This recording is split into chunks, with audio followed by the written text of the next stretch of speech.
আসসালামু আলাইকুম, সবাই কেমন আছেন? আশা করি সবাই ভালো আছেন। আলহামদুলিল্লাহ। আশা করি ভিডিওটার সাথে থাকবেন, সম্পূর্ণ দেখবেন। তো এই মুহূর্তে আছি আমি রায়েরবাগ।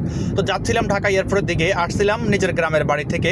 তো এখানে আসার 1.5 ঘন্টা আগে আমি হঠাৎ করে একটা কল পাই। তো আমার যাত্রী ভাই বললো, আমজাদ ভাই বলছেন, ভাই আপনার ফেস থেকে আপনার নাম্বারটা সংগ্রহ করা। ভাই আপনি কি ঢাকায় আছেন? আমরা 1 ঘন্টা পরে আমি রায়েরবাগ থেকে ইসিবি চত্বর যাবে, সাথে আমার ছোট ছোট ছেলে মেয়ে আছে, আমার ওয়াইফ আছে। যে পরিমাণ গরম পড়তেছে, তো চিন্তা করলাম যে আপনার ভিডিও যেহেতু দেখা হয়, আপনাকে একটা ফোন দিয়ে দেখি যে আপনি আশেপাশে আছেন কিনা।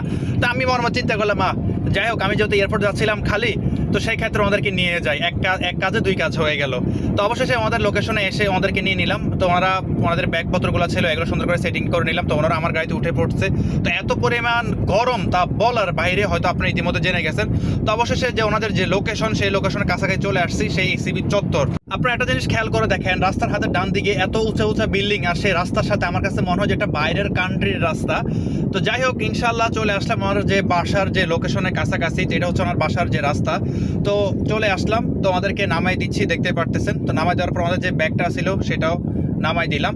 তো যাই হোক, ভিডিওটা আজকে এই পর্যন্ত। যদি ভালো লাগে অবশ্যই শেয়ার করে দিবেন আর পেজটা ফলো করে দিবেন, যাতে সবার আগে ভিডিওটা চলে যায় আপনার কাছে। তো আজকে এই পর্যন্তই। আসসালামু আলাইকুম।